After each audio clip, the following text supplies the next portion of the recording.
Hey guys, it's ArchieLuxury. ArchieLuxury from the ArchieLuxury channel, the Paul Pluta channel, and ArchieLuxury corporate. Guys, keep watching. Keep watching. I need the viewers. I need the viewers. I need the subs. I need it. Like, subscribe, and tell your friends. Tell your friends, whether you like them or hate them. Just tell them anyhow. ArchieLuxury on YouTube. Hi guys, ArchieLuxury on the Paul Pluta channel. Today guys, paid reviews. This is paid review 20AU31. And let's do a quick wristwatch check. What am I wearing? Patek Philippe 5196 Calatrava yellow gold, absolute masterpiece. It's a grand classique from Patek Philippe. Okay, this is for Jack. Dear Archie, I would like to send you a small financial contribution to thank you for the years of quality entertainment, a review, and some Patek advice. Please do not use my real name or location. Refer to me as the Colonel. The Colonel. The Colonel. I first came across your channel in 2010, which was the earnest, aspirational Archie mode. Then I stumbled upon you again in 2017, which was a very different time for me, and your channel provided a good diversion. You and I are actually same age, about a few days apart in birthday. Happy birthday in advance, Fukas. And we probably have some mentality growing up in the 80s, both liking luxury items and oriental girls. I got interested in watches around the age of 14. At the time, my dream watch was a fake Movado purchased for 15 bucks. I didn't wear watches again till I was around 20 and started wearing Swatch automatics. Around 1997, my business started doing well and I bought a Rolex Datejust and a Patek Calatrava. The Patek had a hobnail bezel, same model as Jack Welch of GE. At the same time, from a friend whose brother was a flipper, I recall he had about 20 Daytonas on his kitchen counter. I recall I paid about $6,500 for both. The Patek was $4,000. Then I moved up to Rolex President, you see here. I paid $6,500 in 1998. At the time, I thought it was a bargain because it was gold and a Daytona was like $10,000. Also, I thought the style was iconic and that the fashion would come back. I was right, but it took 10 years.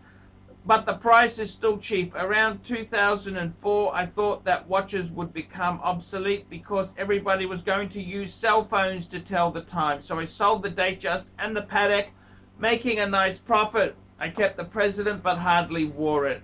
I went through a 10-year period of struggling when I switched to a different business which I thought was my passion. Bad move.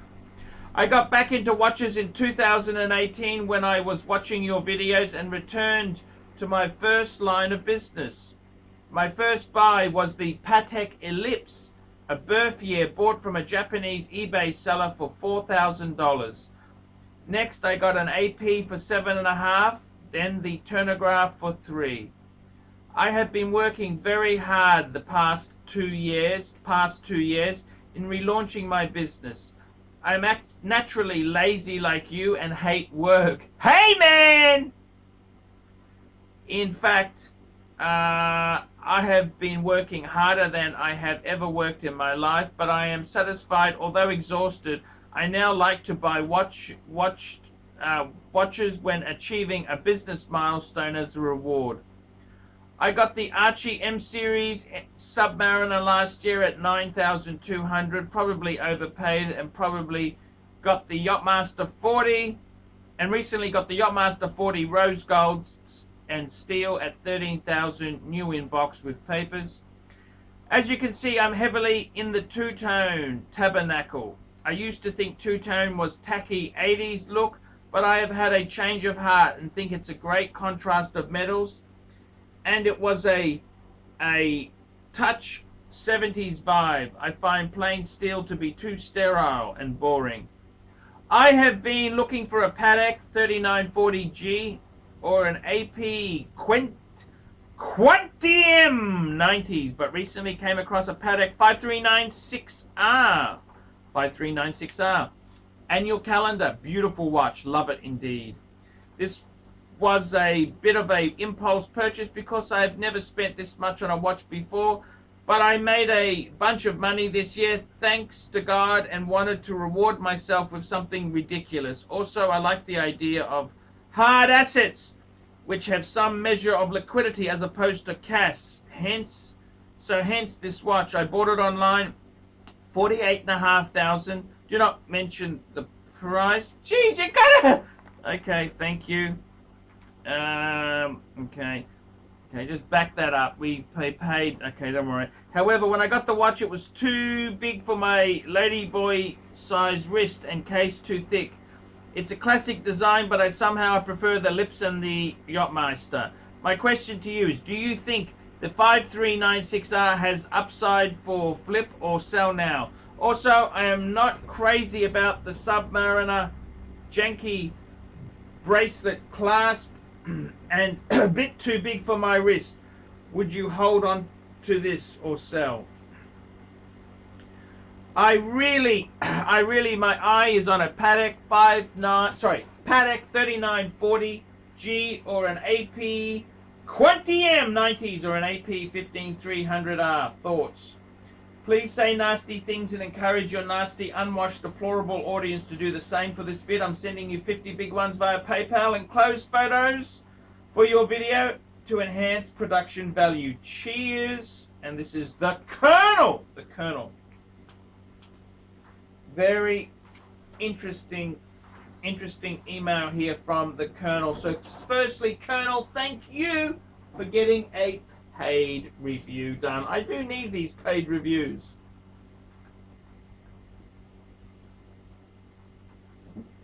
So well done, Colonel, for coming back.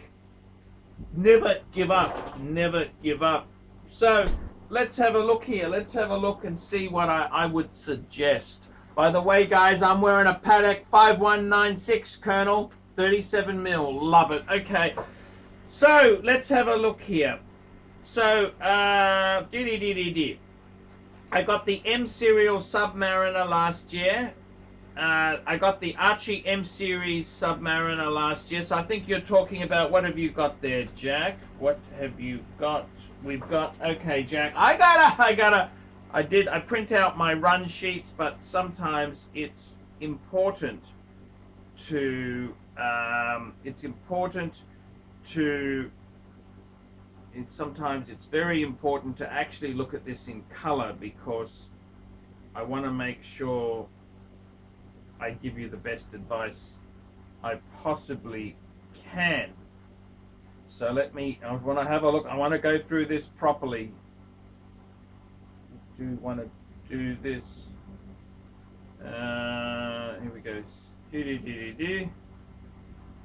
And he's a bit of a pushy son of a bitch. You only paid $50, man. Come on, man. You gotta cut me some slack here, man. I mean, these videos are not sausages. These are bespoke videos. I spend a lot of effort and time looking into these videos to make sure you get the best possible advice.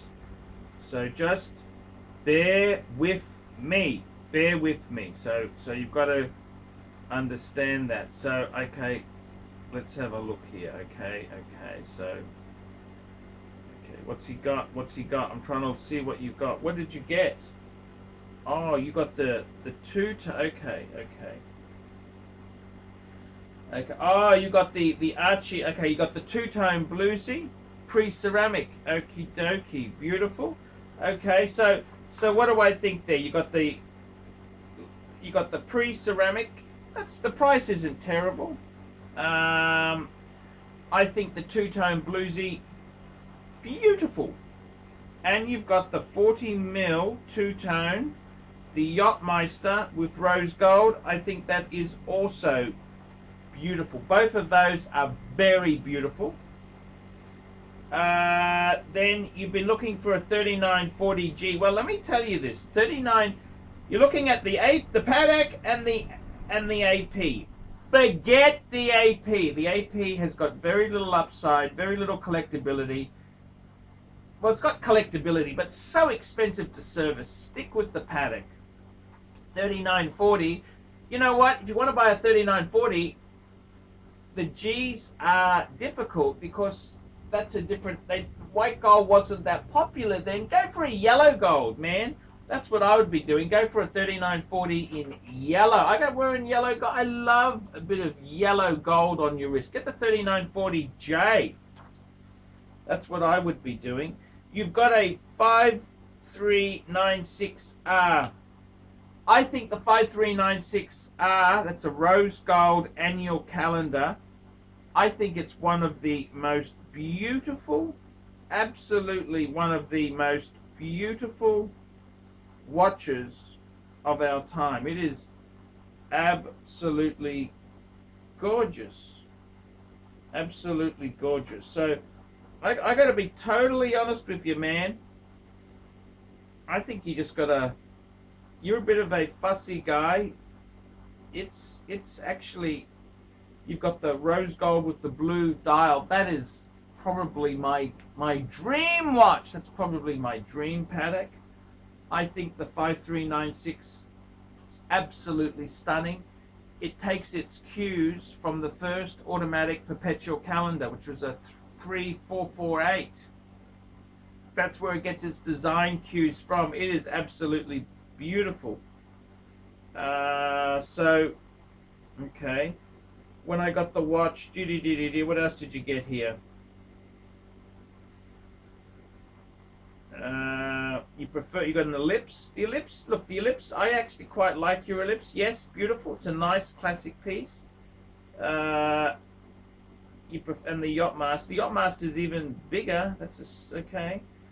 My question is, do you think the 5396R has upside for flips or sell now? I think, honestly, the 5396 is one of the most beautiful watches of all time. I would keep it. Keep it and learn to love with it. Love it. And let's be honest, if you're having business success, I can see you're not very, how do I put this politely? You're the sort of guy who's going to put on a lot of weight. We're getting middle age. We're going to start eating food. So we're going to balloon out. So I would keep it. I think it's a great watch. I wouldn't sell it. 5396. I think it would always be a very, very collectible, nice sort of Patek. The 5205, which is even bigger, has kind of pushed it to the side a bit, but I think the 5396R, one of the most beautiful annual calendars ever made. So I would say keep it. I'm not crazy about the Submariner. Junky bracelet clasp and too big for my wrist. Look, again, keep it. Don't sell that. You're never going to be happy, okay? You're never going to be happy, Colonel. Just keep the damn thing and just stop being a dick, okay? Just keep it. My advice, just hold it. Hold it and stop being so stupid, okay? Just keep that. My eye on the 3940G. Well, that's going to be impossible to get a white gold 3940. Get a yellow gold one, okay? I got to be honest with you. The 15300, that's quite a big watch and very delicate, very delicate. Thoughts? I think, you know what I think you need to do? Stop being a dick, okay? Stop being a dick. Keep the Submariner. Keep the 5396. Just hold what you've got. Add slowly. I got to be honest with you, Colonel. You're a bit of a dick, okay? 5396 is one of the most beautiful Pateks ever released. How could that, it's 39 and a half, how can that size be bad, man? 39 mil Patek. What the hell is wrong with you? What the hell is wrong with it? It's beautiful. It is absolutely beautiful. Okay, let me say that to you, okay? It is absolutely beautiful, okay? It is gorgeous. It's just, what can I say there, man?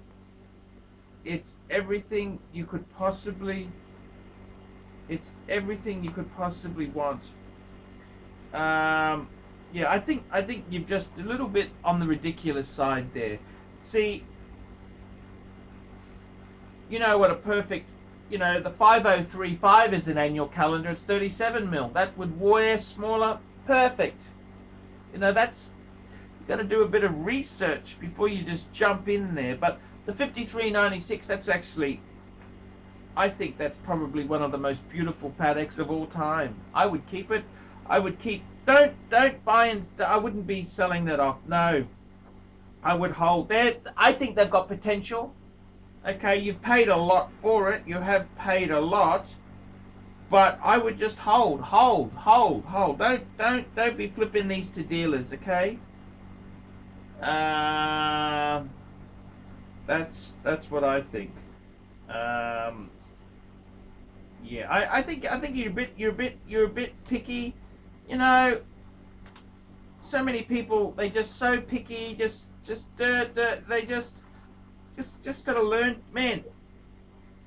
You've got a Bentley. That watch looks fine on your wrist. I don't understand. You reckon it's too big for your wrist, man. You're just nuts. Okay, never happy, man. Just be grateful that Jesus has given you a business where you're making good money. That's what I would be doing. I wouldn't be so miserable about things. Okay, you're a bit whiny. Okay, I tell you honestly. Very whiny. I don't like whiny. You know, you've got some.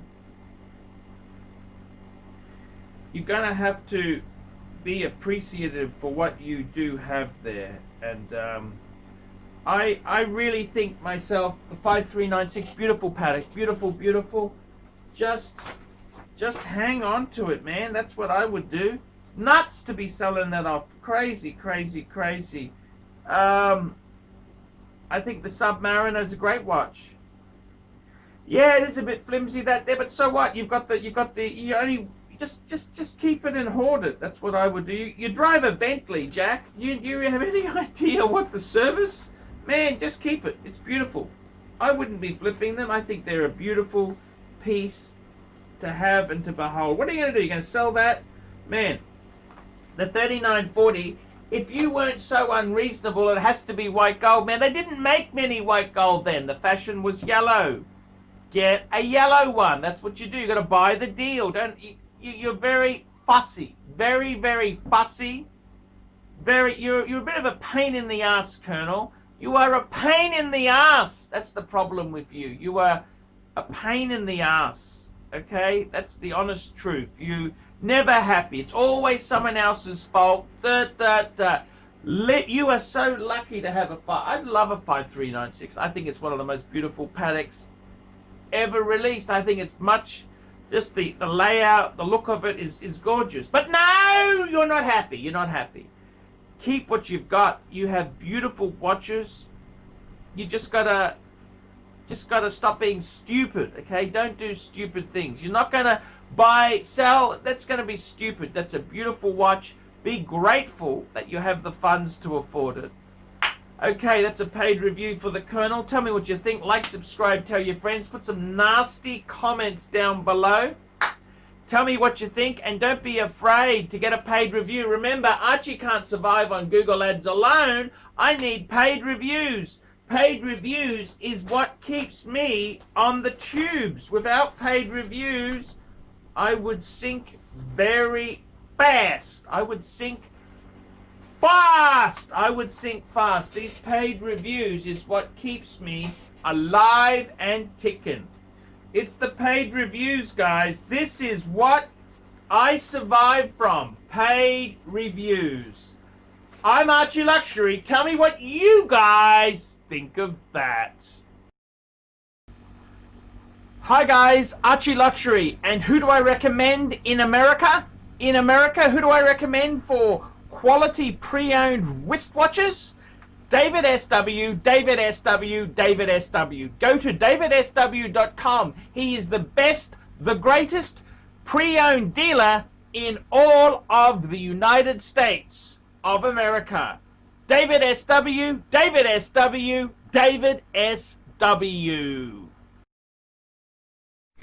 Hey guys, ArchieLuxury. Who do I recommend for watches in Brisbane and Sydney? Vintage Watch Co. That's correct. Vintage Watch Co. in Brisbane Arcade in Brisbane, and the Strand Arcade in Sydney. Vintage Watch Co. Brisbane and Sydney. Ronnie, I've known him since the late 90s. Ronnie is a top bloke. Luke is a great guy. Vintage Watch Co. That is who I recommend in Australia. Check out Vintage Watch Co. and the guys' amazing range of watches. They also do service and repairs. Vintage Watch Co. That is where the Pontiff goes. You know, some of my Pateks came from Vintage Watch Co. That's right, guys. Vintage Watch Co.